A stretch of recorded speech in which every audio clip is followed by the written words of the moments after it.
वैष्णवमशि विष्णवे स्वाहा। बोले श्री व्यास जी महाराज की जय। और तो ना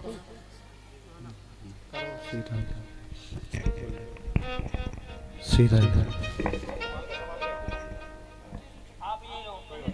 बोले वृंदावन बांके बिहारी लाल की।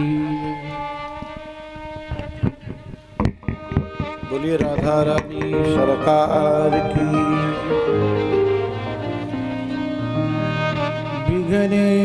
विघ्नेश्वराय वरदाय सुर प्रियाय लंबोदराय सकलाय जगत्थिताय नागानिनाय श्रुतियज्ञविभूषिताय गौरीसुताय गणनाथ नमो नमः। अखंडमंडलाकारं व्याप्तं येन चराचरो तत्पदं दर्शितं येन तस्मै श्री गुरुवे नमः। अतुलित बलधाम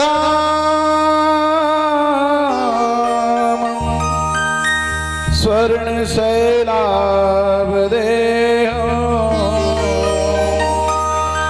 धनुजवन कृशाणं ज्ञानिनामग्रगण्यं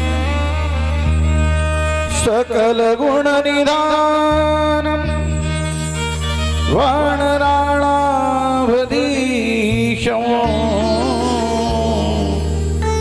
रघुवरवरदूतं वातजातं नमामि। वंशी विभूषित करानवनीरदाभात् पीताम्बरादरुणबिन्दुफलाधरोष्ठात् पीताम्बरादरुणबिन्दुफलाधरोष्ठात् पूर्णेन्द्रसुन्दरमुखा तरवेन्द्रनेत्रा कृष्णात् परम किमपि त्वमहं न जाने। नारायणं नमस्कृत्यं नरं चैव नरोत्तमं देवीं सरस्वतीं व्यासं ततो जयति मुदीरये। यह भागवत हर रूप इसका जो सदा चिंतन करे वह ज्ञान भक्ति विराग से हो पूर्ण उससे यम डरे। विवदा घटे ममता घटे और संपदा घर में बढ़े। सप्ताह की पावन कथा सुन कर्म का बंधन तेरे। वंदे तुम्हें हे राधिके हे आदिशक्ति काम हे गोपिया हे गोपीजन हे कृष्ण लीला धाम। हे नंद हे माता यशोदा देवकी वसुदेव हे श्री कृष्ण के गुणगान से सबकी कृपाए तत रहे। हे रुक्मिणी माता सभी पटरानिया वृषभानु की रानिया सुरह सहस संतान श्री भगवान। अर्जुन तथा उद्धव सुदामा सभी सखा गोपाल के, तुम दो सभी आशीष गुण गाओ यशोदा लाल। तुम दो सभी आशीष गुण गाओ यशोदा लाल। थे हम सदा परिवग्न भविष्टदोहम् तीर्थास्पदं शिवविरञ्जनतं शरण्यं। विद्यार्थियं प्रणितपालभवादपूतं वन्दे महापुरुष ते चरणारविन्दम्। वन्दे महापुरुष ते चरणारविन्दम्। बोली वृंदावन माँ की बिहारी लाल की, बोली राधा रानी सरकार। 2 मिनट पर नाम संकीर्तन फिर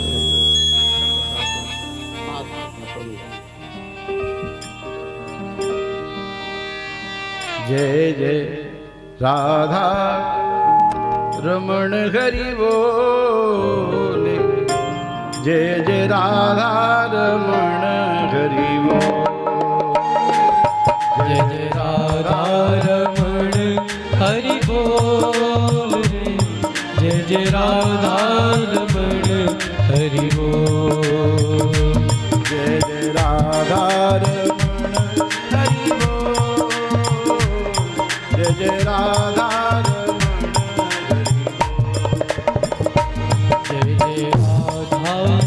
रमण हरि बोल रे। जय जय राधा रमण हरि बोल। राधा रमण हरि बोल। राधा रमण हरि बोल। जय जय राधा रमण हरि बोल रे। जय जय राधा रमण हरि बोल। हरि बोल हरि बोल हरि हरि हरि बोल। हरि बोल हरि बोल हरि हरि हरि बोल। हरि बोल हरि बोल हरि हरि हरि बोल। हरि बोल हरि बोल हरि हरि हरि बोल। जय जय राधा रमण हरि बोल। जय जय राधा रमण हरि बोल। जय जय राधा रमण हरि बोल रे। जय जय राधा रमण हरि बोल।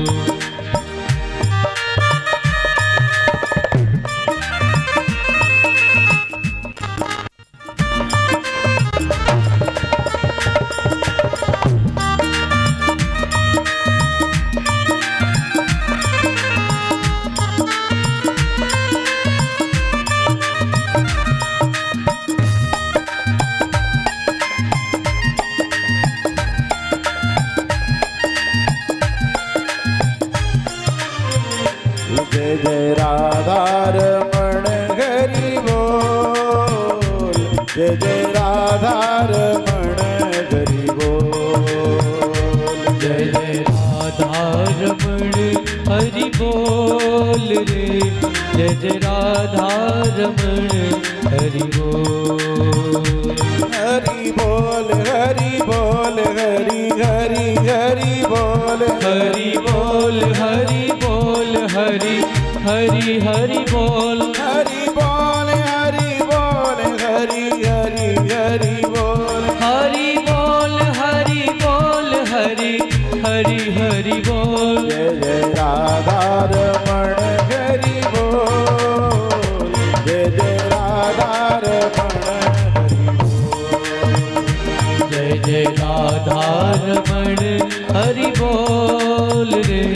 जय जय राधा रमण हरि बोल।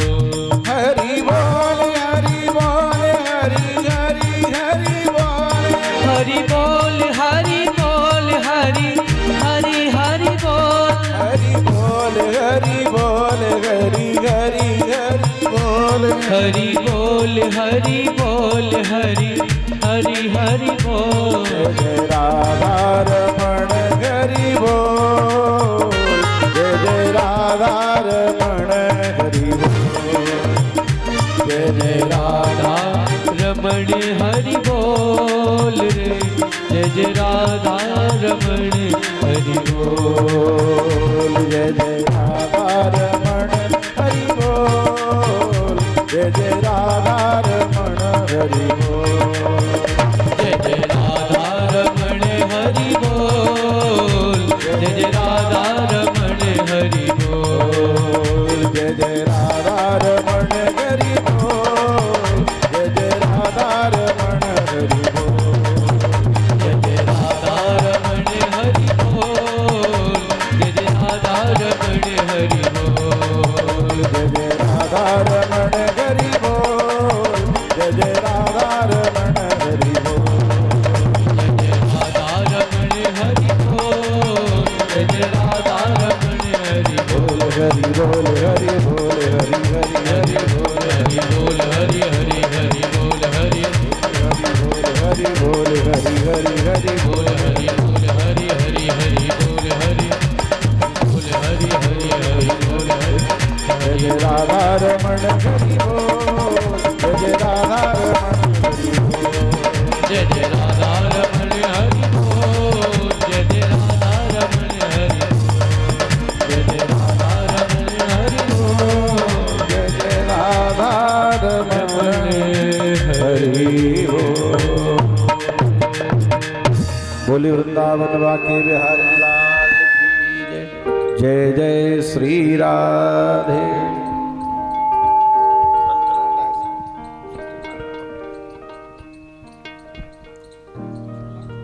एक ही बात। बोली वृंदावन बाके बिहारी लाल की जय। राधा रानी सरकार की जय।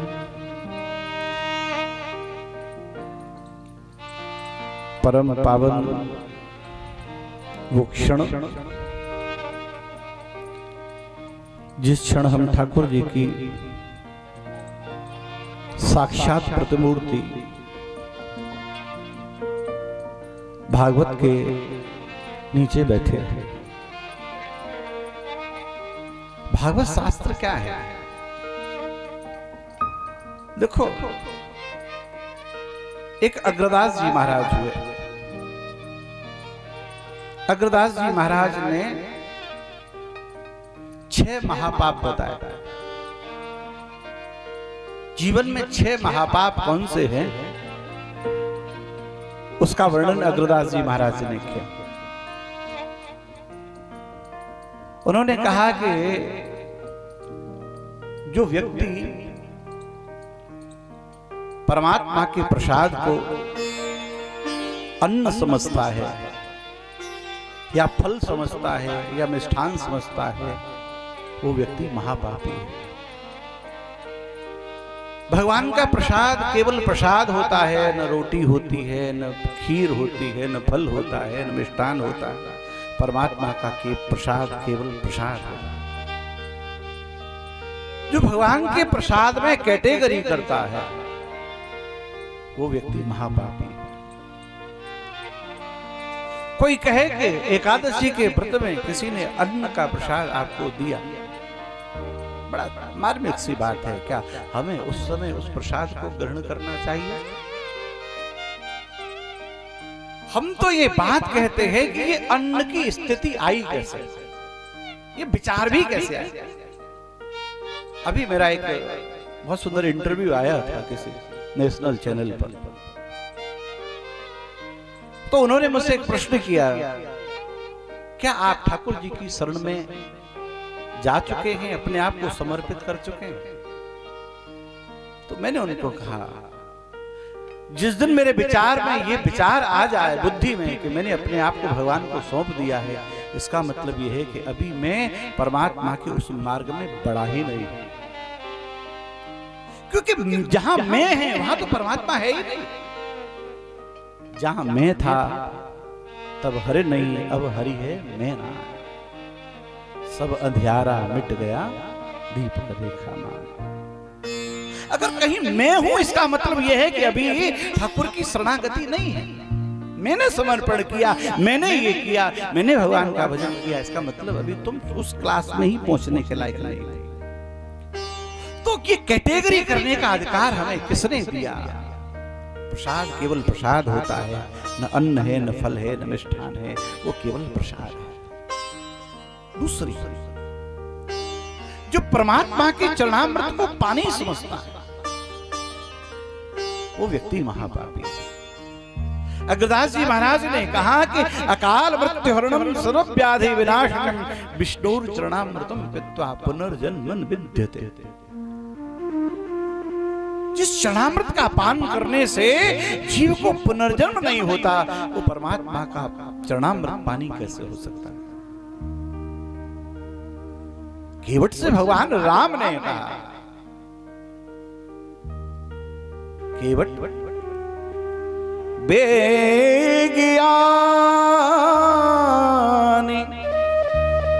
जल पाहि पखारू होत विलंब उतारहि पार। केवट से भगवान ने कहा कि जरा जल्दी जा, पानी जल लेकर के ला और चरण धो ले। केवट गया दौड़ा दौड़ा। केवट राम रजाय सुपावा पानी कठोता भर ले आवा। केवट गया और पानी भर करके लेकर गया। ठाकुर जी ने कहा था बेग आन जल, गंगा का जल लेकर के आओ और आप मेरे चरणों को धो लो। लेकिन केवट गया और केवट ने कहा महाराज लो पानी भर करके लाया। भगवान ने केवट को कहा भाई गंगा के पानी को पानी नहीं कहते, उसको जल कहते। केवट से परमात्मा राम ने कहा कि गंगा के जल को पानी नहीं कहते, जल कहते हैं। केवट ने भगवान राम को कहा महाराज ये तो ब्रह्मा के कमंडल वाली गंगा है। ठाकुर जी के चरणों को जब ब्रह्मा जी ने कमंडल में धोया उससे उसके लिए ब्रह्मा जी के जल हो गया, और आज मैं आपके चरणों को धोऊंगा तो वो गंगा का पानी अभी तक मेरे लिए पानी है, लेकिन जब चरण धोने के बाद फिर वो मेरे लिए चरणामृत हो जाएगा, फिर जल हो जाएगा। तो कहने का तात्पर्य जो व्यक्ति परमात्मा की चरणामृत को पानी समझता है वो व्यक्ति महापापी है। तीसरी बात, जो व्यक्ति अपने गुरु को मनुष्य समझता है, बहुत सुंदर सी बात, जो व्यक्ति अपने गुरु को मनुष्य समझता है वो व्यक्ति महापापी है। गुरु कोई शरीर नहीं है, वही गुरु कोई स्वरूप नहीं है, गुरु तो साक्षात परमात्मा का साक्षात स्वरूप है। सब जगह जा नहीं सकता तो कोई सदगुरु भेजता है तेरे कल्याण के लिए। तुलसीदास जी महाराज से भगवान से लोगों ने पूछा कि तूने कभी परमात्मा का दर्शन किया? हाँ प्रभु, मैंने अपने गुरु में परमात्मा को देखा। सहजो भाई की कथा आपने सुनी होगी कि भगवान को भोजन कराने के लिए पाट पर बिठाने के लिए थाली सजा दी, लेकिन पाट पर बिठा तो दिया लेकिन थाली सामने नहीं रखी। भगवान ने कहा भाई थाली तो दे, भोग लगाना। भगवान ने सहजो भाई से कहा तो सहजो भाई ने कहा कि पहले मेरे गुरु को आने दे, पहले मेरा गुरु प्रसादी पाएगा, भोग लगाएगा, उसके बाद फिर तेरी सेवा होगी। सहजो भाई से ठाकुर ने कहा तो फिर मैं चला जाऊंगा,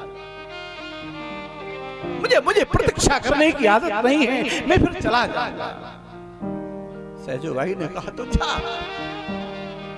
क्या फर्क पड़ता, मेरे गुरु की कृपा होगी तो तुझे वो खींच कर फिर ले आएगा। तेरी कृपा तो मेरे गुरु के द्वारा हुई है ना। ठाकुर जी चल दिए, फिर गुरु के प्रति श्रद्धा और सहयोग की देखी तो लौट आया। लोगों ने सहजो भाई से कहा कि तुझे परमात्मा में और गुरु में से किसी एक को छोड़ना पड़े तो किसको छोड़ेगी? सहजो ने कहा कि अपने ठाकुर को छोड़ दूंगी लेकिन गुरु को नहीं छोड़ सकता। प्रभु ही विशाल हो पर गुरु ही न विशाल है। ठाकुर को भूल सकती हूं लेकिन गुरु को नहीं भूल सकती। गुरु गोविंद दऊ खड़े काके लागो पाए, बलिहारी गुरु आपके गोविंद दियो। बहुत सुंदर सत्संग। भगवान और गुरु दोनों खड़े हैं। शब्द का अर्थ समझना। शिष्य सामने खड़ा है तो शिष्य ने गुरु की तरफ देखा। गुरुदेव आप खड़े हो और मेरे प्रभु खड़े हैं, किसको प्रणाम करूं? लोग कहते हैं कि गुरु को प्रणाम किया नहीं। गुरु का यह सूत्र नहीं है। गुरु का सूत्र है कि वो भगवान से मिला है। गुरुदेव ने कहा कि गोविंद दियो बता, ठाकुर को प्रणाम कर। कहने का तात्पर्य जो व्यक्ति अपने गुरु को मनुष्य समझता है वो व्यक्ति महापापी है। चौथा सूत्र, जो व्यक्ति गाय को पशु समझता है वो व्यक्ति महापापी है। गाय जानवर नहीं है, उसमें 33 करोड़ देवताओं का वास होता है। छठवां सूत्र दिया कि महाराज जो व्यक्ति तुलसी को पौधा समझता है, पांचवा सूत्र दिया कि जो व्यक्ति तुलसी को पौधा समझता है वो व्यक्ति महापापी है। तुलसी कोई पौधा थोड़ी है, तुलसी कोई वृक्ष नहीं है, तुलसी तो ठाकुर की अर्धांगिनी है। और विचार करिए वो क्या होगा जिसके एक तुलसी पत्र के बिना भगवान भोग ग्रहण नहीं करते। 56 भोग लगाए हों लेकिन एक तुलसी पत्र अगर नहीं दिया तो ठाकुर जी उस प्रसाद को 56 भोग को भी स्वीकार नहीं करते हैं। तो विचार करिए वो तुलसी वृक्ष कैसे हो सकता है। इसलिए अग्रदास जी महाराज ने कहा कि जो व्यक्ति अपने अपने तुलसी को पौधा समझता है, वृक्ष समझता है, वो व्यक्ति महापापी। छठवां सूत्र बहुत सुंदर सूत्र दिया। जो व्यक्ति भागवत को पोथी समझता है, पुस्तक समझता है, शास्त्र समझता है, किताब समझता है, वो व्यक्ति महापापी है। भागवत कोई शास्त्र नहीं है, भागवत कोई पोथी नहीं है, भागवत कोई पुराण नहीं है, भागवत तो साक्षात कृष्ण है। एक बार उद्धव जी महाराज ने भगवान कृष्ण को प्रश्न किया, महाराज दुनिया में आप जब चले जाओगे तो हम किसको कृष्ण माने, किसको ठाकुर कृष्ण कहें? तो भगवान ने यही प्रश्न एक बार अंगद ने भगवान राम को किया। एक ही प्रश्न अंगद ने भगवान राम को पूछा कि प्रभु हम किसको राम माने आपके जाने के बाद? जब रावण का वध कर दिया तो अयोध्या में भगवान राम का राज्याभिषेक हुआ। सब लोगों को राज्याभिषेक होने के बाद विदा किया, सब लोग जा। उसके बाद अंगद से, अंगद तुम भी जाओ। अंगद ने कहा नहीं प्रभु, मैं यहीं रहकर आपकी सेवा करना चाहता था। अंगद से भगवान राम ने कहा अंगद नहीं, तुम्हें किष्किंधा जाना चाहिए। क्यों प्रभु? अंगद ने कहा कि महाराज अगर आप मुझे अयोध्या में अपने राजभवन में नहीं रखना चाहते मत रखिए। एक काम करिए, किसी अपने नौकर के घर मुझे नौकर रखवा दो। और कुछ नहीं तो कि अपने किसी धोबी के यहाँ नौकरी पर रखवा दो। मैं आपके वस्त्रों को धोया करूंगा और सुंदर प्रेस करके दिया करूंगा ना, तो फिर आप कहेंगे कितने सुंदर वस्त्र किसने धोए। तो मेरा मालिक कहेगा कि प्रभु अंगद ने धोए, तो फिर आपको मेरी स्मृति हो जाएगी और मैं याद में रहूं, बस यही चाहता हूं। तू मुझे देखे न देखे, मैं तुझे देखा करूं। सूरदास जी महाराज बिहारी जी के मंदिर में लैंटन लेकर जाते थे। एक गुसाई ने कहा, बाबा तुझे तो दिखाई नहीं देता, फिर लैंटन लेकर क्यों घूमता है? लैंटन लेकर कंधे पर चलते हो, तुझे तो दिखाई नहीं देता, फिर क्यों चलता है? सूरदास जी ने कहा कि मुझे दिखाई नहीं देता कोई बात नहीं, लेकिन मेरे ठाकुर को तो दिखाई देता है। जब वो दूर से देखेगा कि देखो वो लैंटन वाला मेरा भक्त आया है, तो वो मेरा दर्शन कर लेगा। मैं यही चाहता हूं। भगवान ने अंगद को कहा, अंगद जो कोई पिता नहीं करता वो तेरे पिता ने किया था। कोई पिता शरीर छोड़ता है तो कोई प्रॉपर्टी देता है, कोई पैसे देता है, कुछ एफडी बना कर देता है, लेकिन तेरे पिता ने वो नहीं किया। जब शरीर त्यागा तो उसने तेरा हाथ मेरे हाथ में थमा दिया। आज से आप इसके पिता और मेरा अगर बस चलता अंगद तो मैं तुझे अयोध्या का राज्य प्रदान कर देता,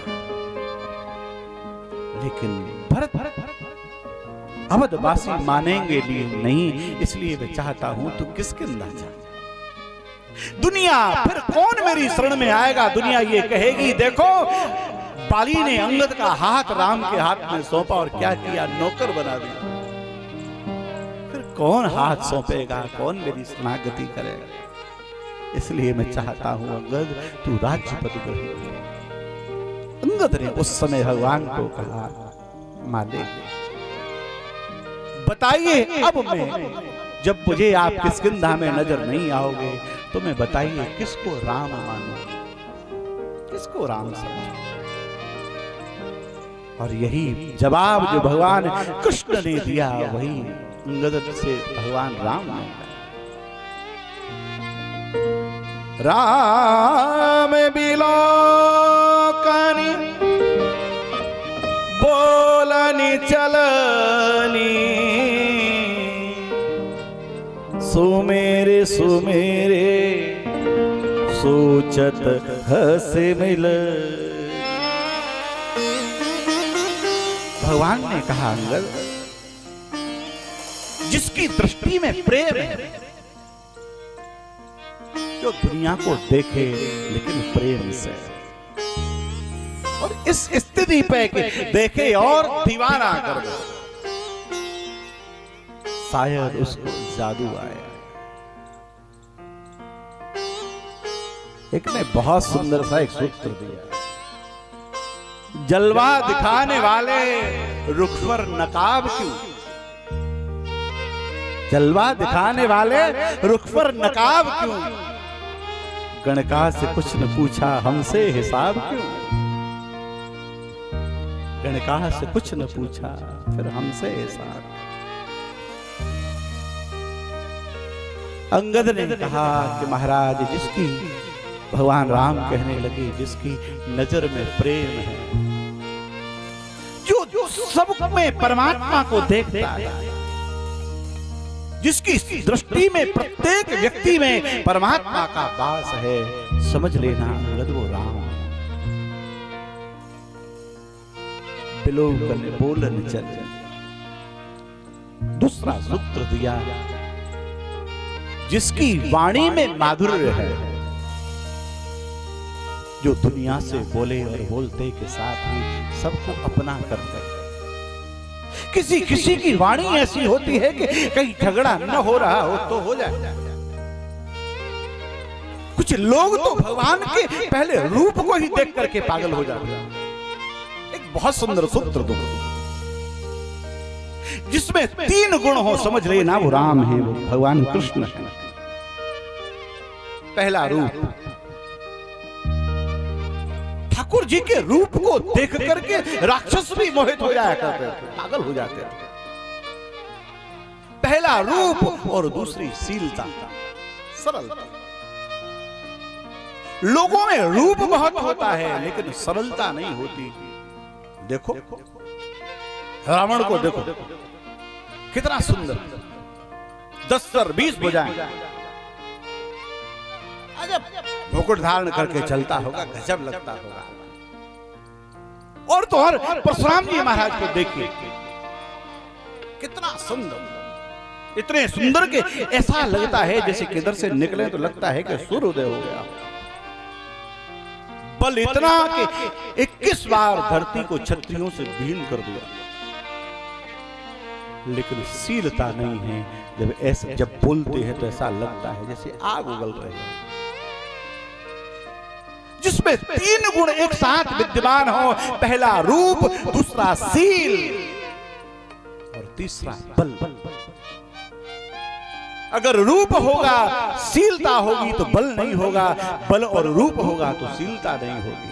अगर बल भी हो और शीलता भी हो तो फिर रूप नहीं होगा। परमात्मा राम कृष्ण ने तीनों चीजों का प्रयोग किया। रूप से भगवान राम ने अयोध्या को जीता, शीलता से जनकपुर को और बल से लंका को। भगवान कृष्ण ने रूप से गोकुल को, शीलता से वृंदावन को और बल से मथुरा को। तीनों का प्रयोग किया। कहने का तात्पर्य जिसमें ये तीनों गुण हो, समझ लेना वो राम है, वो कृष्ण। जिसकी वाणी में प्रेम है वो राम है, वो कृष्ण है। एक आदमी किसी किसी की जबान कैसी होती है। एक आदमी एक पान के खोखे पर गया, उसने कहा कि जरा एक सिगरेट देना। उसने सिगरेट दी, माचिस नहीं दी, तो उसने कहा जरा माचिस तो दो, सिगरेट जलानी है।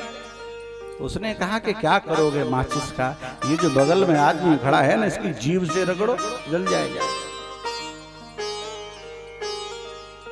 उससे कही, उसने कही एक थप्पड़ दिया ना तो तेरे 64 दांत एक थप्पड़ में नीचे जमीन पर गिर जाएंगे। बगल में एक आदमी खड़ा था, उसने कहा साहब जरा संभल कर बोलो, दांत 32 होते हैं, 64 नहीं होते। उसने कहा मुझे मालूम था कि तू भी बोलने वाला है, मुझे पता था कि तू भी बोलेगा, तो 32 तेरे और 32 इसके हुए ना 64। तो किसी किसी की जबान ऐसी होती है और किसी किसी की वाणी ऐसी वाणी बोली है, मन का आपा खोए और न को शीतल करे आप शीतल। राम बिलोकन बोलन चलनी, बहुत सुंदर से सूत्र है। जिसकी चाल अहंकार से रहित है, चलने का भी ढंग कैसे चला जाता है ये सीखना चाहिए। भगवान राम जब भी चले तो गर्दन हमेशा नीचे झुकाई और नीचे गर्दन झुका करके चले रहे, कभी ऊपर नजर उठाकर देखा नहीं। लेकिन आजकल लोगों को देखो, गर्दन नीचे कभी झुकती ही नहीं है। ऊपर गर्दन, हम क्या समझती है दुनिया, हम भी कोई चीज है। गर्दन उठाए और किसी दिन ठोकर लगे और फूटी सिर। राम बिलोकने बोलने चले, जिसकी चाल अहंकार से रहित है, जिसकी वाणी में अहंकार नहीं है, जिसकी चाल में सरलता है, सहजता है, समझ लेना उद्धव वो कृष्ण है। कृष्ण देखो, कृष्ण की पराकाष्ठा है। कौन है कृष्ण? द्वारिकाधीश है वो खुद। लक्ष्मी महारानी जिसके चरण दबाती है, लेकिन सुदामा जैसा मित्र है उसका। द्वारकाधीश होते हुए भी सुदामा जैसा मित्र हो वो कृष्ण। जरा सी संपत्ति आ जाए फिर छोटों को देखता कौन है? कोई पुराना मित्र मिल जाए और तुम पैसे वाले हो जाओ ना साहब, तो फिर गाड़ी में से देखना भी पसंद नहीं करते।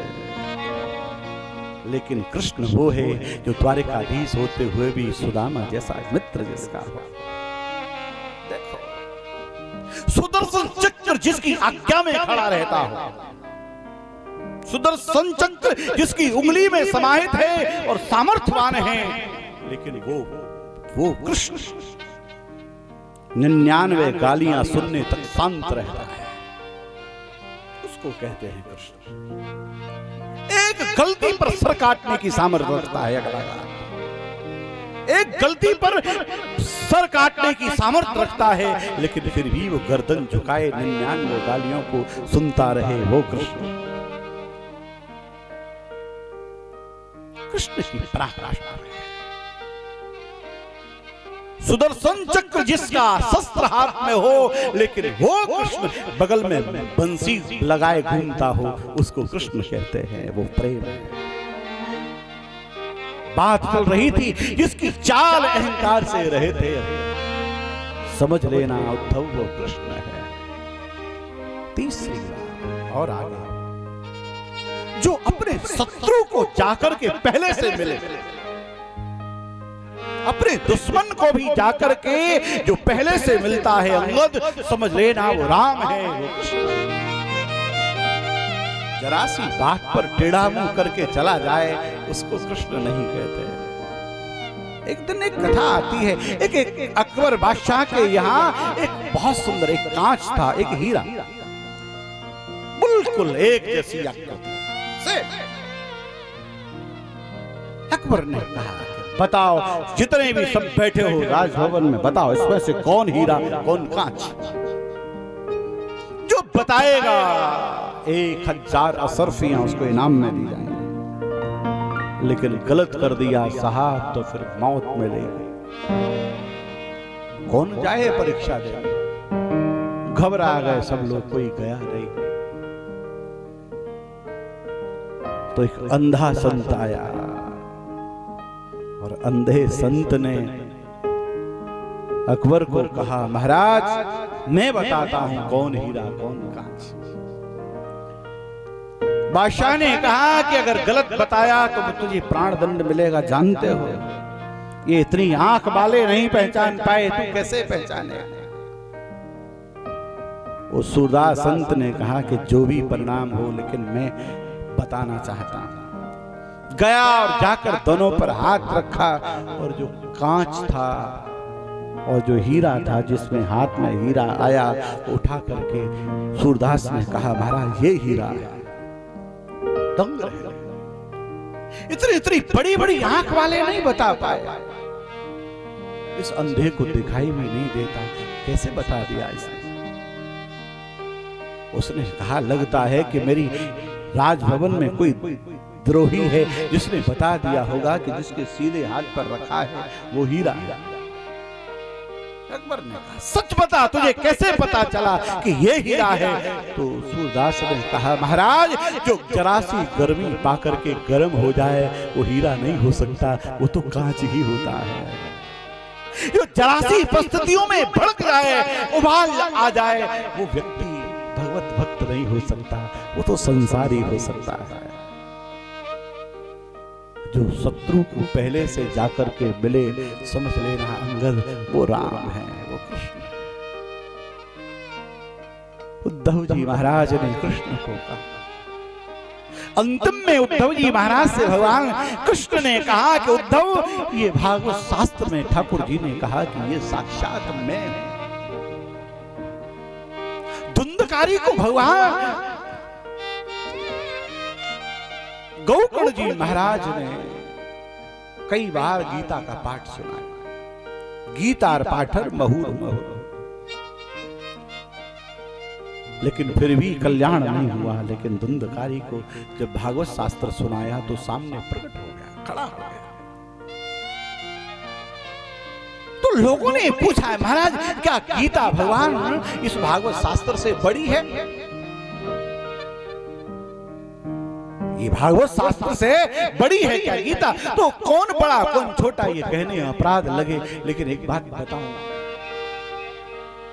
गीता भगवान कृष्ण के द्वारा गाया गया गीत है।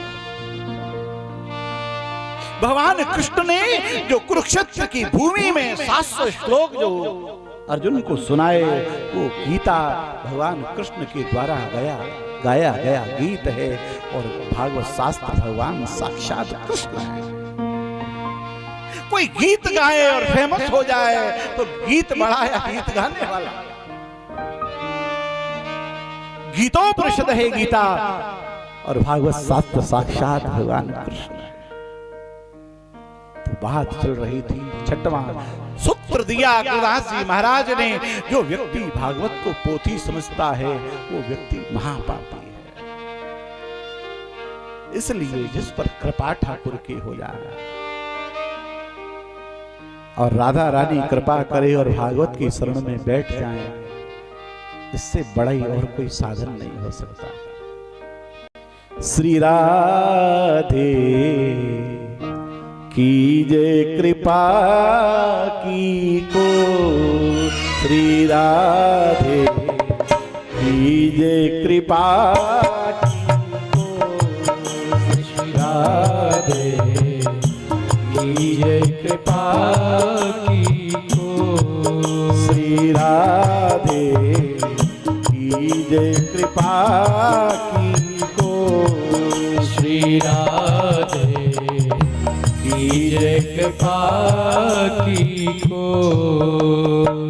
सरस किशोरी वयस किथोरी, रति रस भोरी कीजे कृपा की को, श्री राधे कीजे कृपा की को।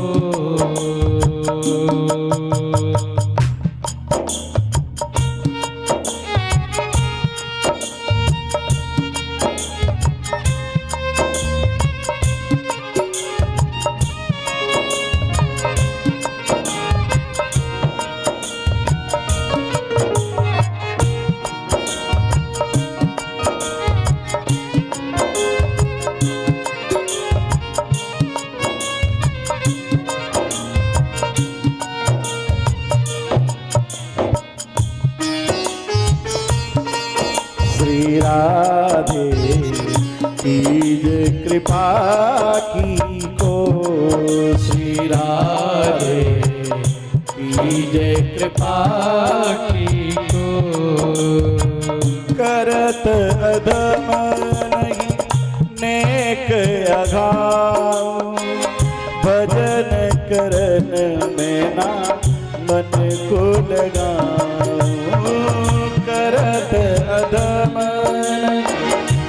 नेक अघाव, भजन करन में ना मन को लगाऊं।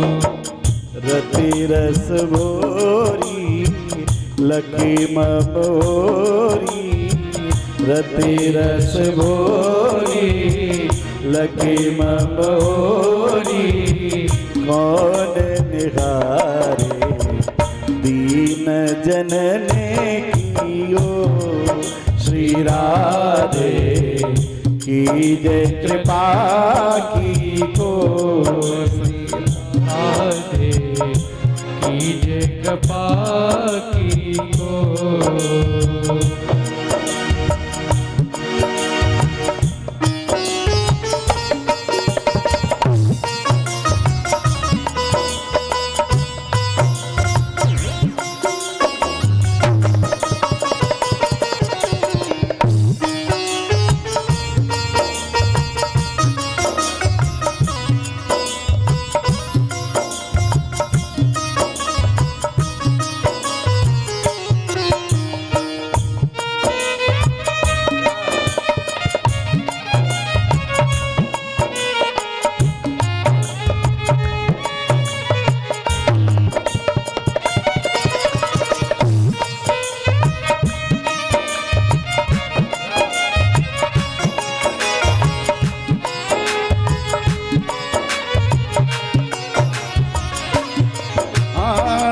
साध नहीं दीन में राधे तुम करुणामयी प्रेम गारे साध नहीं दीन में राधे तुम करुणामयी प्रेम गारे साध नहीं दीन में राधे तुम करुणामयी प्रेम गारे साधनहीन दीन में राधे तुम करुणामयी प्रेम गारे काके द्वारे जाई पुकारे काके द्वारे जाए पुकारे कौन निहारे हम पतित ने कियो श्री राधे कीजे कृपा की को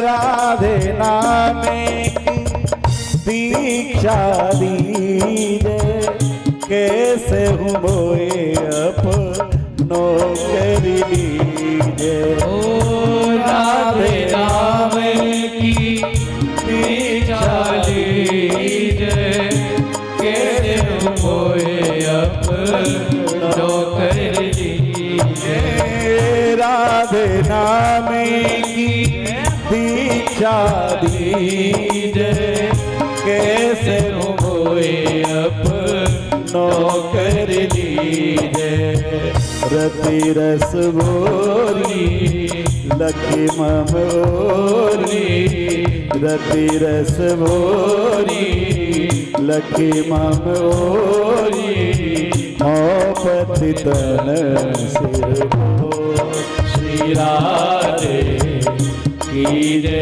कृपा की को श्री राधे कीजे कृपा की को श्री राधे कीजे कृपा की को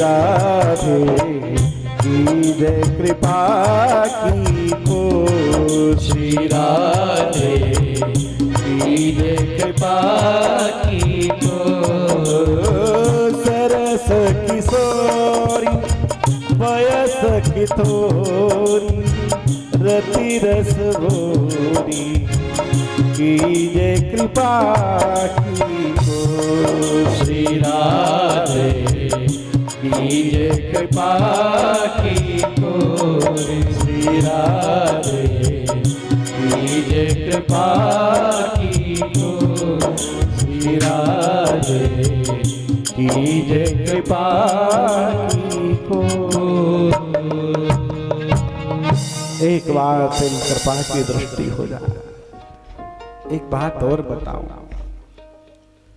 एक भक्त ने भगवान को कहा, जब तक ये चरण आपके न संतोष पाएंगे, जब तक ये चरण आपके न संतोष पाएंगे, दृगविंद से जब तक पखारे न जाएंगे।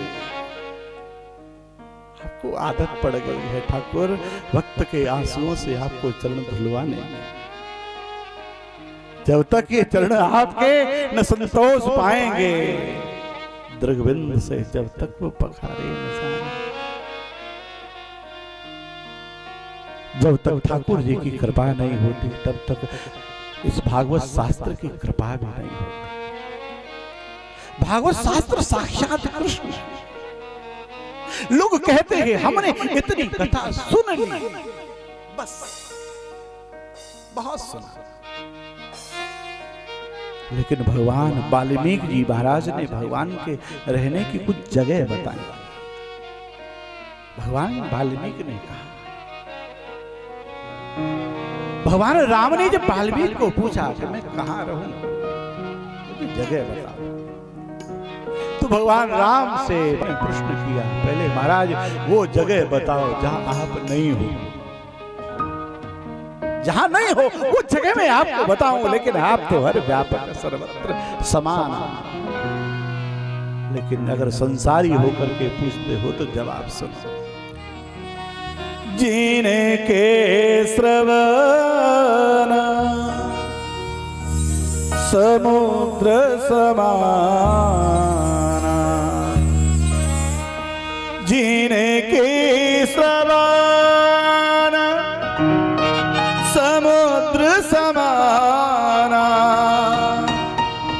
कथा तुम्हारे सुबगे सरिनाम,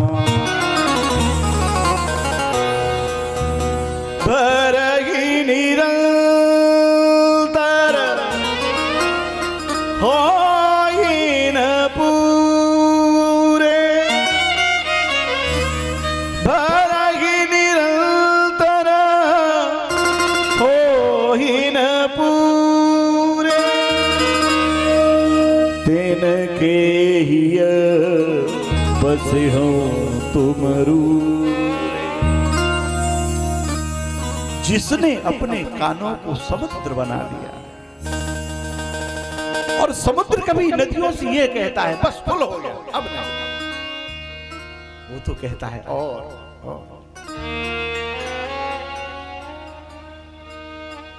जिनकी श्रवण समुद्र समाना, कथा तुम्हार सुभग सरनामा, भरहि निरंतर होहिन पूरे।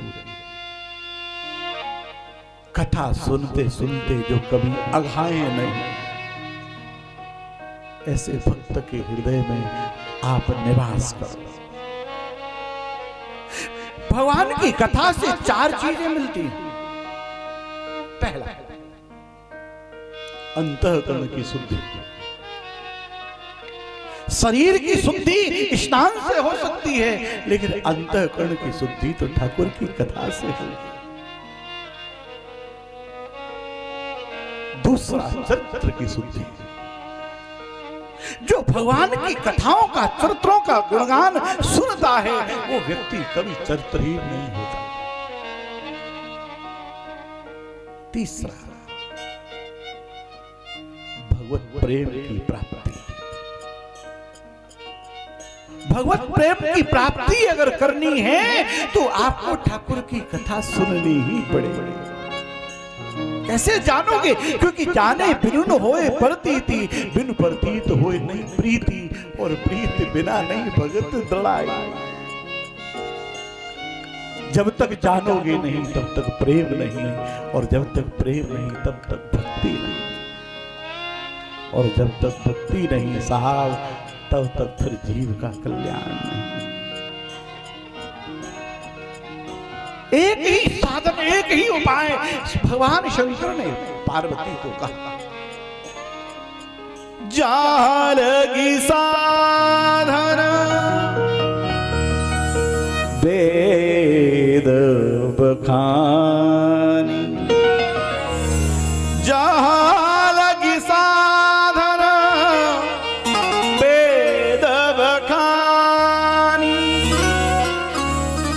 सब करि फल हरि भगति भवान। जितने भी साधन दुनिया में कहे गए हैं उन सब का एक ही रिजल्ट है, भगवान की भक्ति। यज्ञ करो, दान करो, स्वाध्याय करो, भजन करो, भगवान की कथाएं सुनो, दान करो, जो भी करो सबका एक ही उद्देश्य है, भगवान की भक्ति कैसे आए, कैसे जीवन में भक्ति का पदार्पण हो। इसके लिए भगवान ने कहा जितने भी सब साधन है उसका एक ही सूत्र है, एक ही भगवत प्राप्ति, भगवान की भक्ति। तो भगवान कहते हैं जब तक जानोगे नहीं तब तक प्रेम नहीं होगा।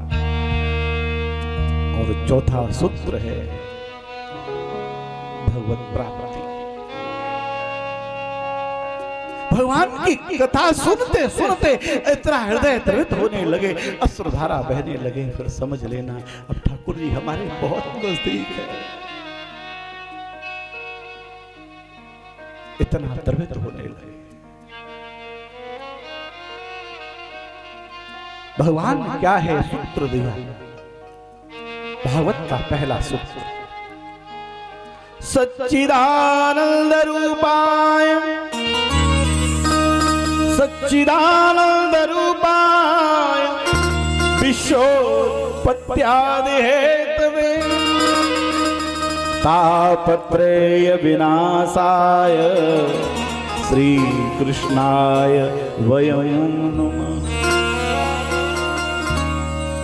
परमात्मा सत्य है, सत्य चित्त आनंद। परमात्मा के स्वरूप का वर्णन किया कि परमात्मा क्या है, परमात्मा सत्य रूप है। और सत्य नहीं सत्य, सत्य और सत्य में अंतर है। सत्य बोला जाता है, सत्य व्यवहार में लाया जाता है, सत्य अनुभव में लाया जाता है, लेकिन सत्य का केवल अनुभव किया जा सकता है।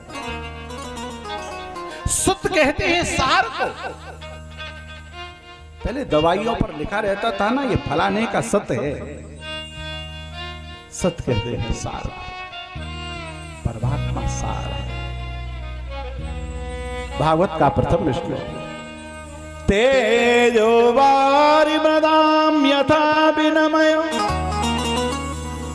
तेजो वारिमृदां यथा विनिमयो यत्र सर्गै मृषा धान्नासेनु सदा सरत्नेस्तुकहकं सत्यं परम धीमहि। तेजो वारिमृदां यथा विनिमयो यत्र सर्गै मृषा धान्नासेनु सदा निरस्तकुहकं सत्यं परम धीमहि। भगवान ने किसी देवता का नाम नहीं दिया। भगवान व्यास, भगवान विष्णु का, शंकर का, कृष्ण का, राम का नहीं। सत्यम परम धीमहि। मैं उस सत्य को प्रणाम करता हूं। सत्य क्या है? सत्य है परमात्मा। सत्यम परम धीमहि। संसार क्या है? एक मदारशाह नाम के एक संत हुए, उन्होंने बहुत सुंदर सूत्र दिया, शुद्धोसि बुद्धोसि निरंजनोसि संसार माया परवर्जितोसि संसार स्वप्नम तज भोगी निद्रा मदारशा माक्य निषूद बुद्ध। मदारशा कहते हैं कि संसार सपना है। लोगों ने कहा कि संसार सपना कैसे? तो मदारशा ने कहा कि देखो भाई, हम आज रात में सोएंगे और सोने के बाद हम कौन सा सपना देखेंगे किस किस को पता है? आपको पता है कि हम आज ये फलाना सपना देखने वाले हैं? पता है क्या? नहीं। लेकिन सपने में तुम्हारा कोई कष्ट हो रहा हो, कोई परेशानी आई हो, दुख उतना ही होगा जितना जागृत में होता है। लेकिन कब पता चलता है कि ये सपना है? कब पता चलेगा? जब हम भोगों की निद्रा से जग जाएंगे तब। शुद्धोसी बुद्धोसी निरंजनोसी संसार माया परवर्तितोसी संसार स्वप्नम तज भोग निद्रा। मदारसा कहते हैं जब इस भोगों की निद्रा से जग जाओगे तब पता चलेगी, अरे ये तो सपना था। एक आदमी रात में सपना देख रहा था और सपने में नोटों की गड्डियां गिन रहा था और गड्डियां गिनते समय पहुंच गई गिनती 90, 91, 92, 93, 94, 95, 96, 97, 98 इतना गिन रहा था। इतनी देर में पत्नी ने आवाज लगाई, उठोगे नहीं? दुकान नहीं जाना? उठो, दुकान जाना है। और जब वो उठा तो इधर उधर देखने लगा कि गड्डी कहां गई। 1 मिनट टिकती तो जरा गिनती पूरी हो जाती, 99 और 100, बात खत्म। लेकिन तूने गड्डी पूरी होने नहीं दी। लेकिन फिर झांक करके देखा तो न तो गड्डी है न नोट कहीं दिखाई देते हैं। खेल खत्म। लेकिन कब पता चला? जब वो जाग गया तब। संसार ऐसे ही सपना है, लेकिन पता कब चलेगी? जब भोगों से जग जाओगे तब। संसार भगवान कहते हैं ये सब सपना है, ये जो दिखाई दे रहा है कोई किसी का नहीं है। किसी ने बहुत सुंदर सूत्र दिया है, कसमें वादे प्यार वफा सब बातें हैं बातों का क्या। कसमें वादे प्यार वफा सब बातें हैं बातों का क्या। कोई किसी का नहीं है जग में, कोई किसी का नहीं है जग में, नाते हैं नातों का क्या। कसमें वादे प्यार वफा सब बातें हैं बातों का।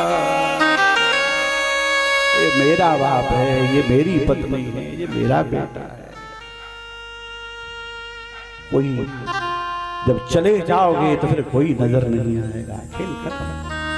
फिर तो लोग कहते घर में मत रखना, भूत बन जाएगा, बाहर रखो। कपड़े जिस पर लेटा था ना उसको भी उतार के बाहर रखो, खा जाएगा।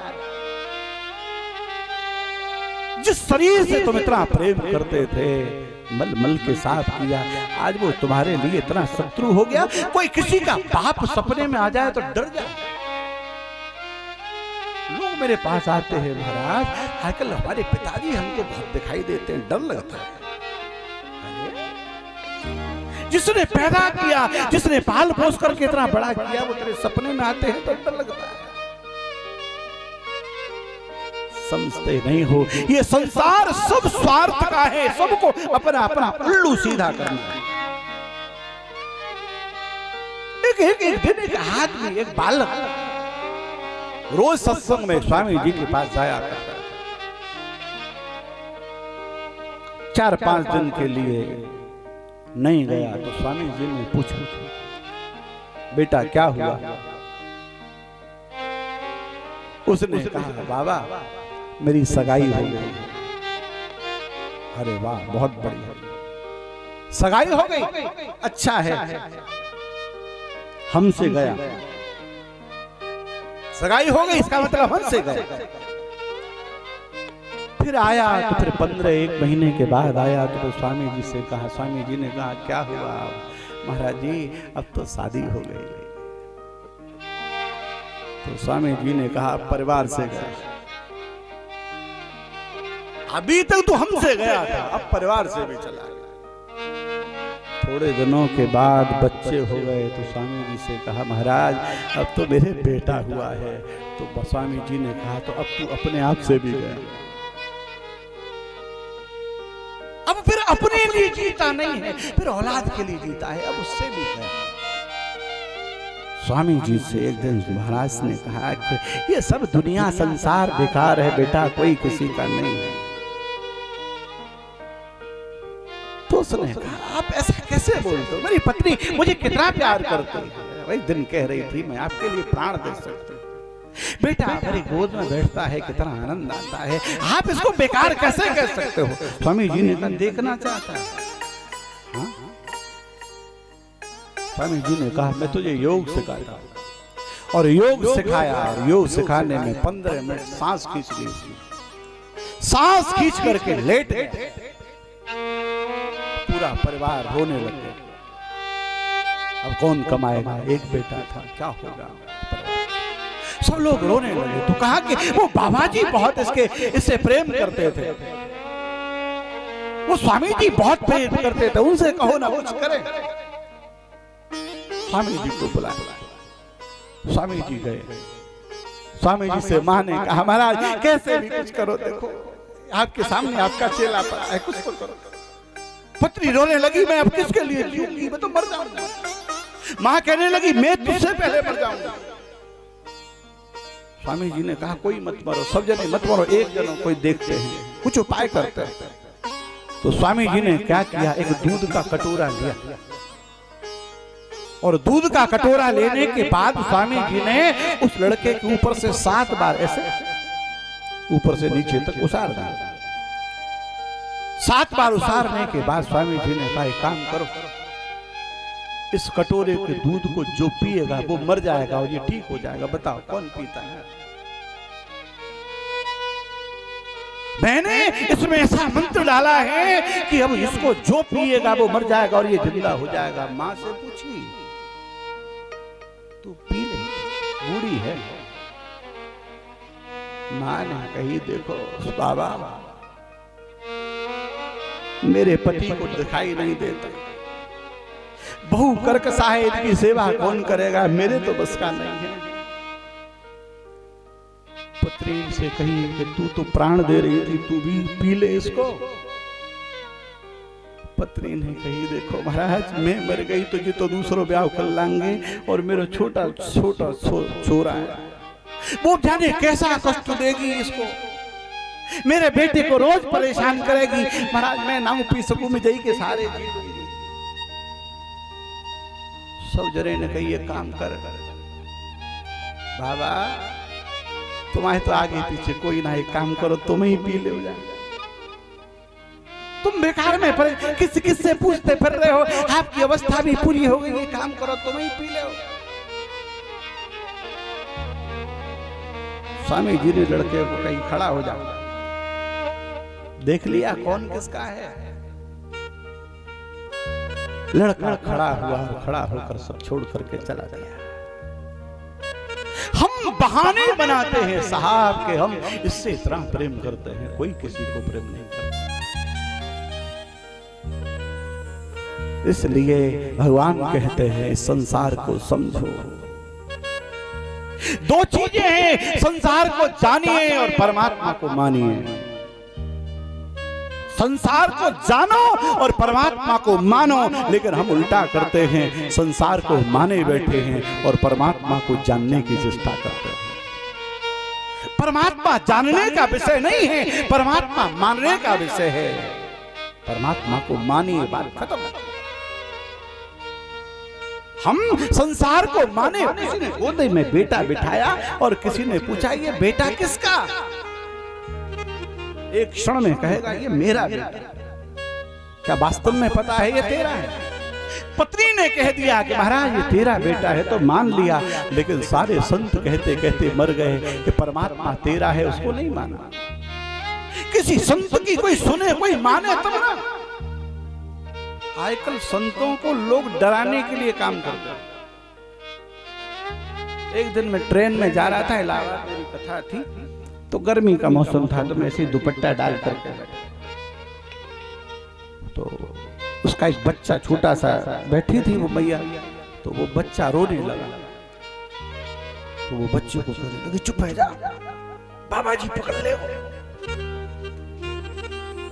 अब बताओ बाबा पकड़ ले, चुप है। अब तो हद है गई है, पहले तो पकड़े थे डराव करते। एक दिन मैं बीकानेर में कथा कह रहा था, जब वो जाने लगा मैं निकलने लगी, मैया कहने लगी वो छोरा टॉफी मांग रहा, रोवे लगे, तो कहने लगी चुप है जा, मत मांगे टॉफी, बाबा खा जाओ।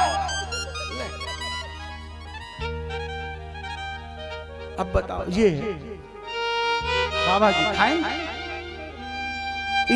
ये संस्कार है जीवन के। ये संस्कार कैसे आएगा? तुमने एक ने मेरे से कहा, गुरुजी एक काम करो, एक फोटो खिंचवाए लो। मैंने कहा क्यों? दुकान में लगाऊंगा।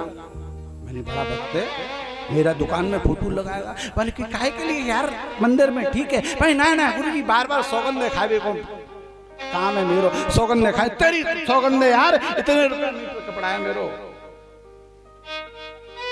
तो कौन की सौगंध खाऊं? करूँ को ढूंढूं? सबसे पहले कह दे करो गुरुजी की सौगंध है, इतने को है। परमात्मा को जानिए साहब, परमात्मा को जानने का सौदा नहीं है। संसार को जानिए और परमात्मा को मानिए। हम संसार को माने बैठे हैं और परमात्मा को जानना चाहते हैं। और एक बात बताऊं भाई, ठाकुर जी को जो एक बार जान जाता है ना, जो जाने ते देव जनाई, जाने तुम्हें होएगा। इसलिए बात चल रही थी, सत्य को जानो। सत्य क्या है? और सत्य है परमात्मा। परमात्मा सत्य है, सौर चित है, प्रकाश नहीं है। चिदानंदमय देह तुम्हारे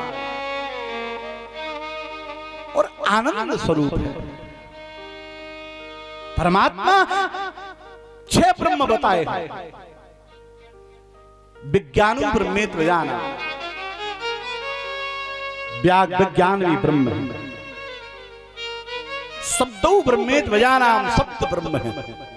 जो हम वाणी से बोलते हैं ना, इसको बेकार नहीं जाना चाहिए, उतना नाप तोल कर बोलो। शब्दो ब्रह्मेत विजानाम, विज्ञानो ब्रह्मेत विजानाम, और अन्नो ब्रह्मेत विजानाम। अन्न भी ब्रह्म है। अन्न जो है वो परमात्मा है, जो उसका अनावर करता है, उसको एक न एक दिन भूखा सोना पड़ता है। जिसके घर में रोज रोटियां फिकती है ना, समझ लेना एक न एक दिन तुमको भूखा सोना पड़ेगा। अन्न का कभी दुरुपयोग मत करो। फिर आनंदो ब्रह्मेत विजानाम, आनंद भी ब्रह्म है। लेकिन हमने आनंद के स्वरूप को बदल दिया। किसी ने ठेल पर खड़ा हुआ और ठेल पर 10 रुपए की टिकिया पानी खाई और कहने लगा आनंद आ गया। लो 10 रुपए में आनंद कितना छोटा कर दिया। किसी दिन पाव भाजी पत्नी ने बनाई, अरे वाह आज तो आनंद आ गया। आनंद इतना छोटा हो गया है क्या? आनंद संसार के वस्तुओं से सुख की अनुभूति हो सकती है, लेकिन आनंद केवल परमात्मा के नाम का हो सकता है। आनंद आने के बाद जाता नहीं है। सुख कभी कम हो जाएगा, कभी ज्यादा हो जाएगा, लेकिन आनंद न कभी कम होगा।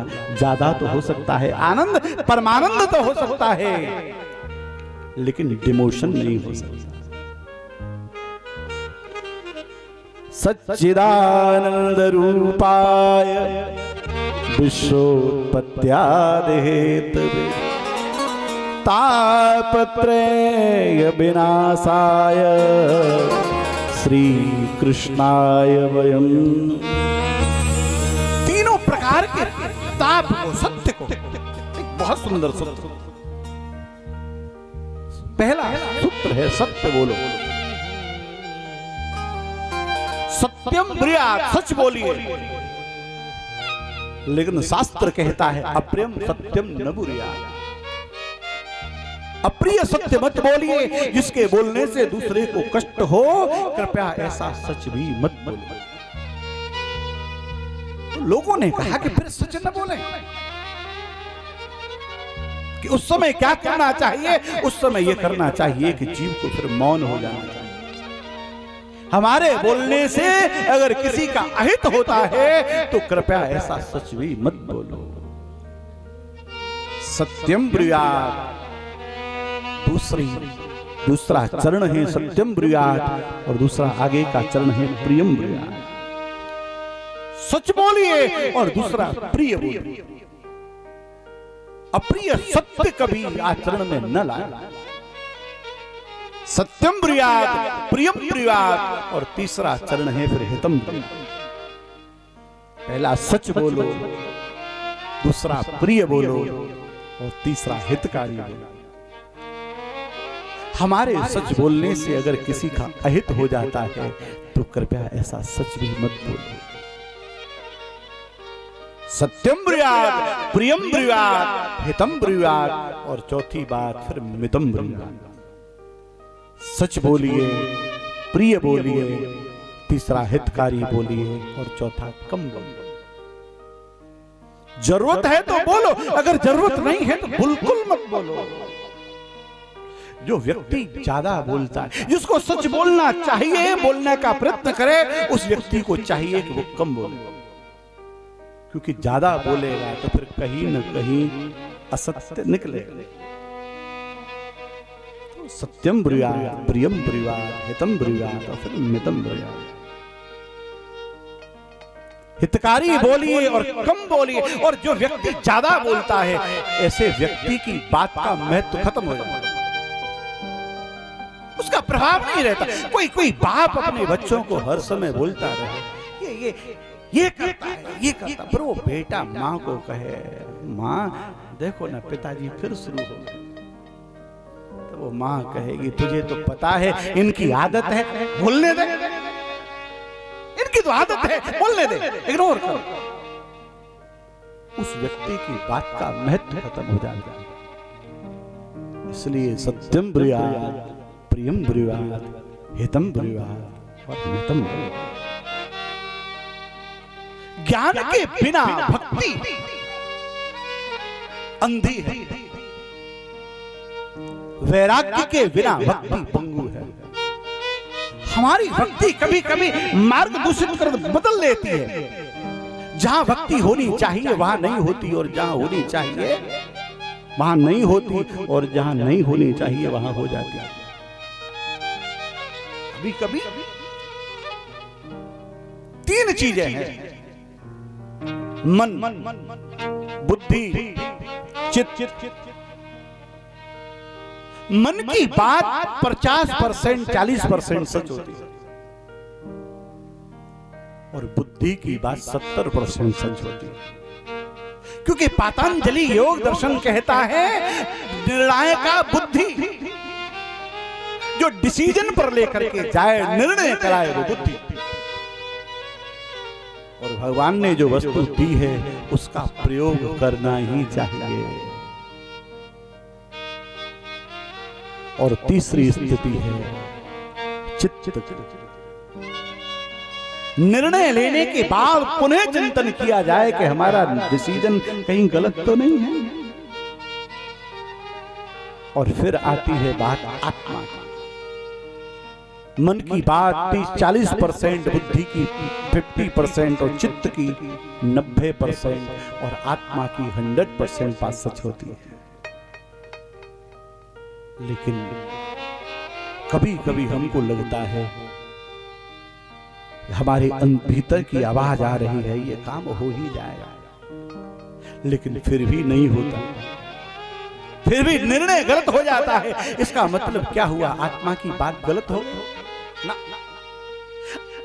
गड़बड़ कहां हुई कि हमने मन की बात को आत्मा की बात समझ लिया।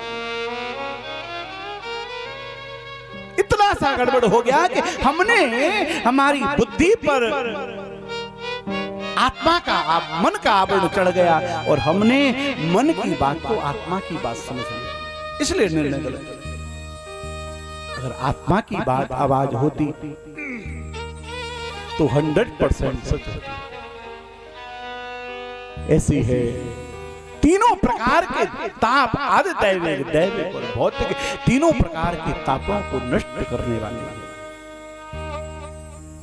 एक ने पूछा, भागवत शास्त्र जो यहां से लोग चले जाते हैं उनका भी कल्याण कर देते हैं। किसी ने बहुत सुंदर सा 2 शब्द लिखे हैं, हाय दुनिया से जाने वाले जाने चले जाते हैं कहाँ। दुनिया से जाने वाले जाने चले जाते हैं कहाँ। दुनिया से जाने वाले जाने चले जाते हैं कहाँ। दुनिया से जाने वाले जाने चले जाते हैं कहाँ। दुनिया से जाने वाले जाने चले जाते हैं कहाँ। कोई ढूंढे उन्हें कैसे नहीं कहीं उनके हैं निशान। कोई ढूंढे उन्हें कैसे नहीं कहीं उनके हैं निशान।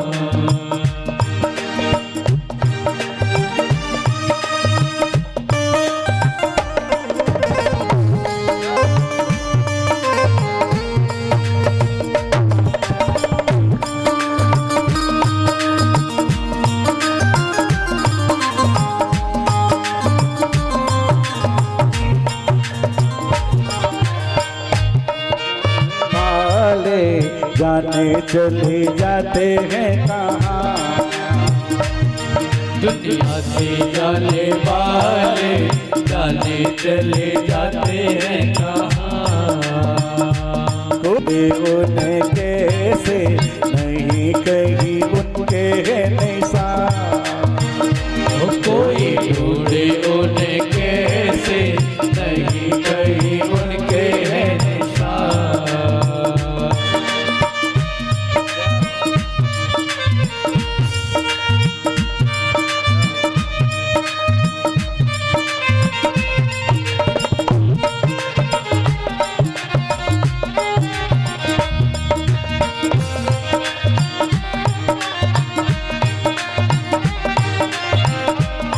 अरे पूछा कहीं भगवान से कि महाराज जो यहाँ से चले जाते हैं उनका क्या होता।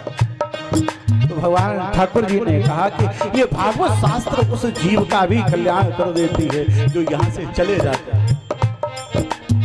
तो पातंजलि योग दर्शन कहता है तीन चीजें जिसको सिद्ध करती हैं। प्रत्यक्ष प्रमाणानुगाम इति प्रमाण, प्रत्यक्ष में दिखाई दे। दूसरा जिसका अनुमान लगाया जा सके। तीसरा आगम कहते हैं पुराणों में जिसका वर्णन हो। वो बात सच है, बाकी सब गलत। कहीं धुआं हो रहा है, कहीं धुआं हो तो अनुमान लगाया जा सकता है कि यहां आग होगी। बिना आग के धुआं नहीं हो सकता।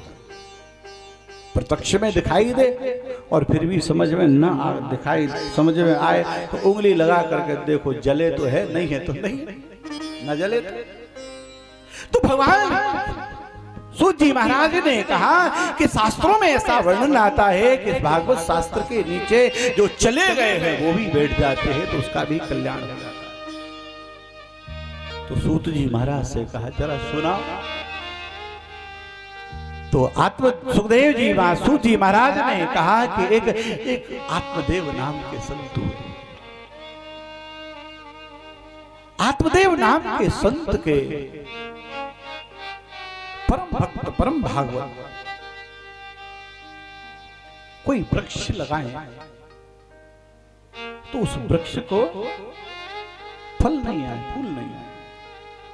गाय पाली उसके भी कोई बछड़ा नहीं हुआ और आत्मदेव जी महाराज के भी कोई संतान नहीं हुई। देखो ठाकुर जी जो करता है वो हमारे हित में ही करता है।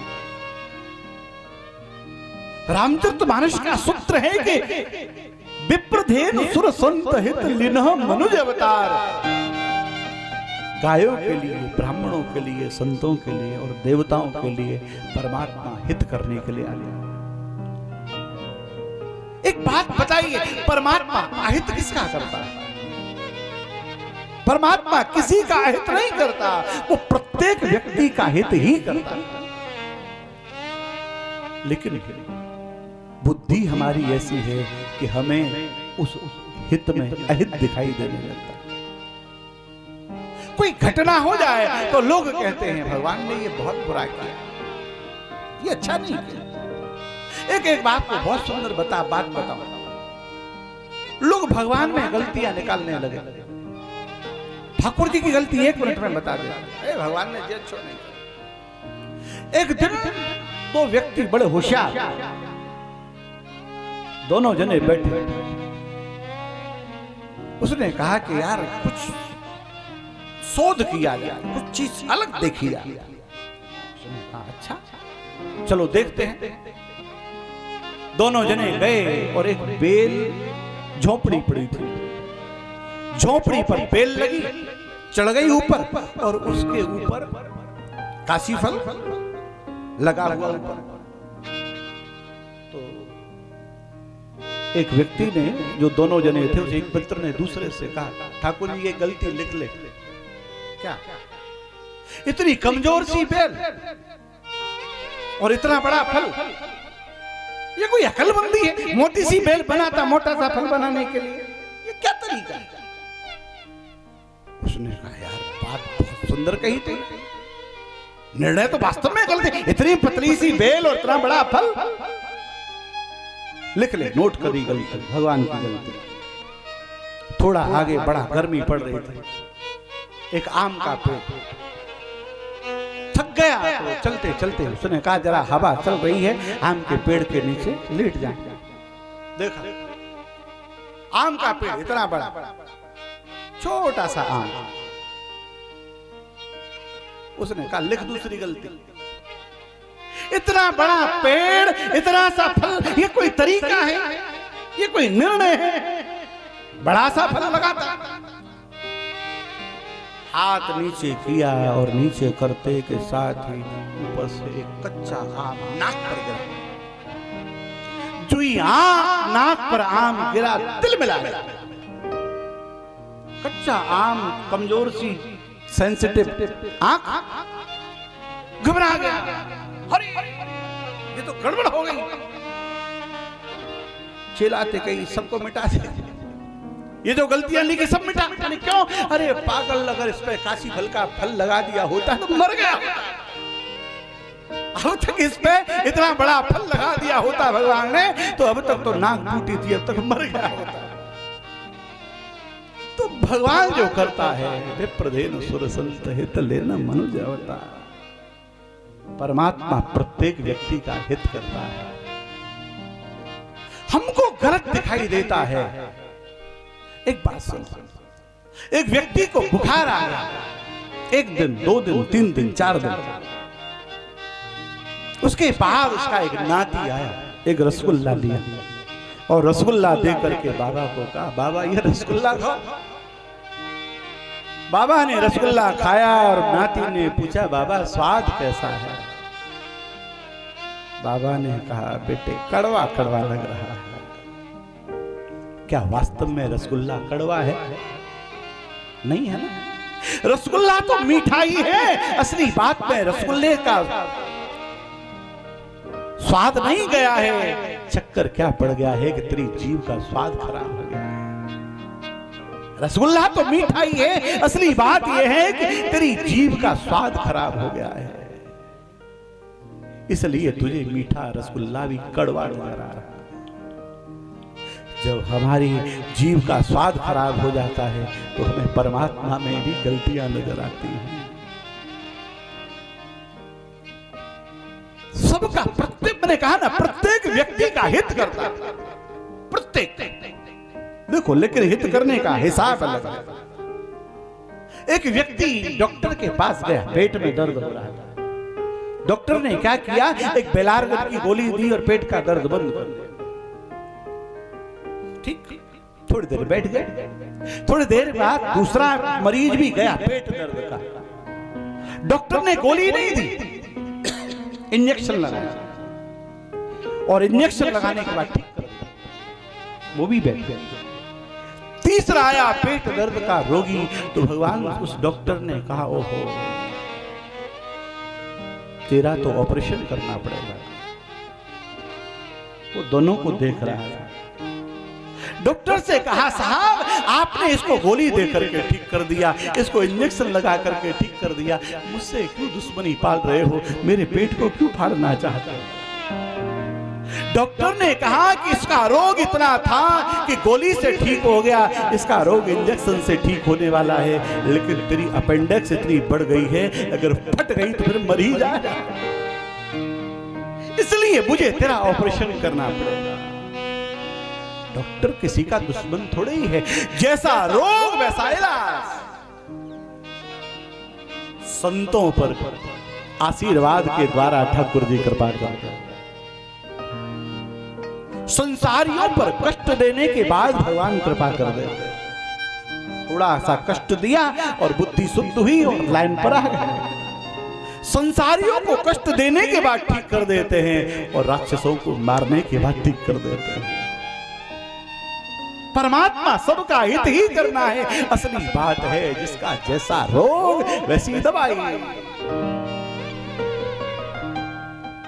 और भगवान ने कहा कि आत्मदेव के कोई संतान नहीं हुई तो जंगल में 18 घंटे भजन करने वाला व्यक्ति, भगवान कृष्ण ने गीता में कहा कि संगः जा संयक संगा संजायते काम काम क्रोधो न जाए।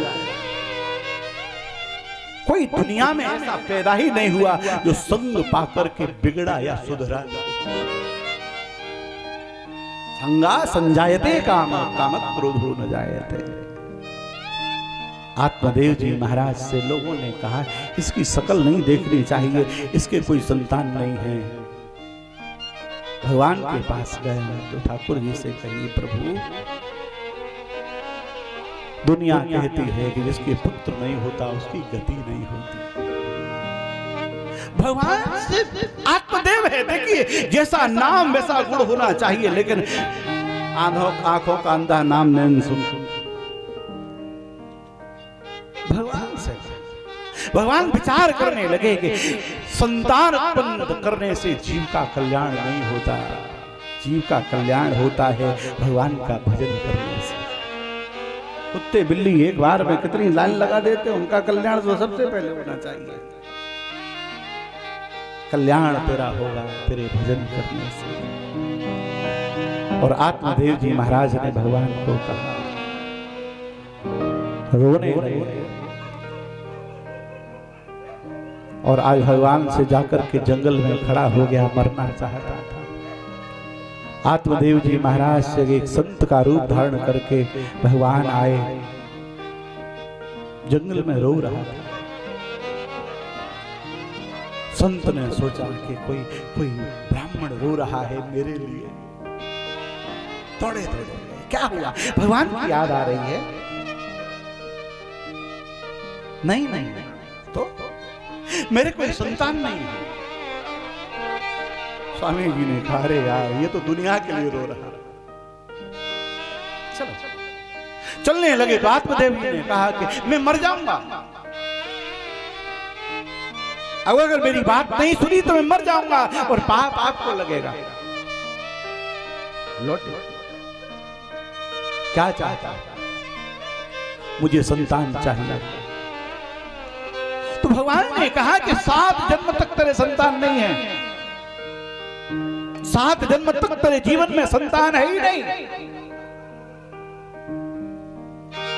भगवान ने से कहा कि नहीं है तो मैं मर जाता हूं और आपको हत्या का फल मिलेगा। भगवान ने क्या किया, नहीं माने तो एक फल दिया। देखो भागवत शास्त्र कहता है, कर्मणा जायते जन्तु कर्मणैव विलीयते, सुखम दुखम भयम क्षेमम कर्मणैव विपन्यता। कर्म के ही द्वारा जीव को सुख दुख की प्राप्ति होती है, कर्म के ही द्वारा जन्म होता है और कर्म के ही द्वारा मृत्यु होती है। ये भागवत का सूत्र है। गीता कहते हैं, कर्मण्येवाधिकारस्ते मा फलेषु कदाचन कर्म ही प्रधान है। रामचरित मानस कर्म प्रधान विश्वर चिराखा, जो जस करहि सो तस फल चार। कोहु न काहु सुख दुख कर दाता, निज कृत कर्म भोग सब भ्रात। रामचरित मानस कहता है कि कोई भी जीव किसी को सुख दुख नहीं दे सकता। ये जो सब मिला है हमारे किसी न किसी कर्म का फल है। हम जो देख रहे हैं, जो मिल रहा है, वो सब हमारे किसी न किसी कर्म का फल है।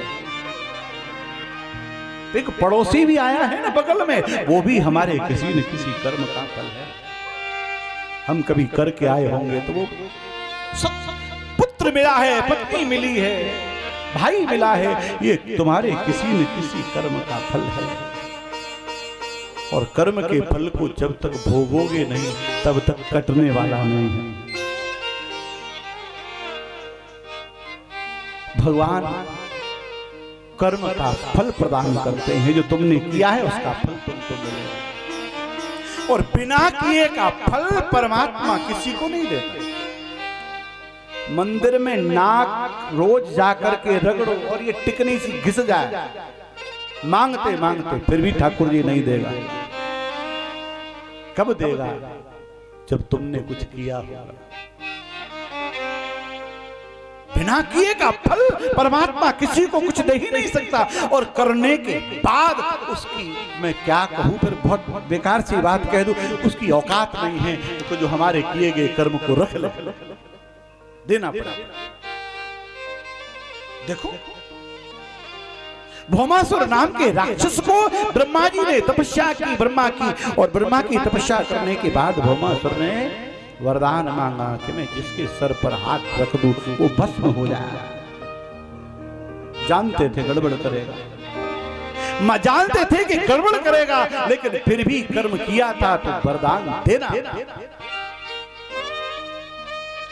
इसलिए ठाकुर जी न चाहते हुए भी जीव के कर्म का फल परमात्मा को देना ही पड़ता है। इसलिए भगवान कहते हैं कि कर्म कर। भगवान कृष्ण ने गीता में कहा कि कोई भी क्रिया ऐसी नहीं है जो मेरे करने के योग्य। जीव की कोई भी क्रिया ऐसी नहीं है जो मेरे करने के योग्य हो, लेकिन फिर भी मैं कर्म करता हूं। क्योंकि अगर मैं कर्म नहीं करूंगा तो दुनिया निष्क्रिय हो जाएगी। धर्मराज युधिष्ठिर से एक बार यक्ष ने प्रश्न किया, महाराज मार्ग क्या है, रास्ता क्या है? किसको रास्ता कहते हैं? तो धर्मराज युधिष्ठिर ने यक्ष को कहा कि जिस क्रिया के द्वारा, जिस कर्म के द्वारा आचार्य लोग परम पद को प्राप्त कर जाते हैं, वही छोटों के लिए मार्ग होता है। छोटों के कुछ सिखाना है ना, तो कुछ बताने की जरूरत नहीं है। उस क्रिया को आप करना प्रारंभ कर दो, बच्चे अपने आप सीख जाएंगे। खुद सिगरेट पिए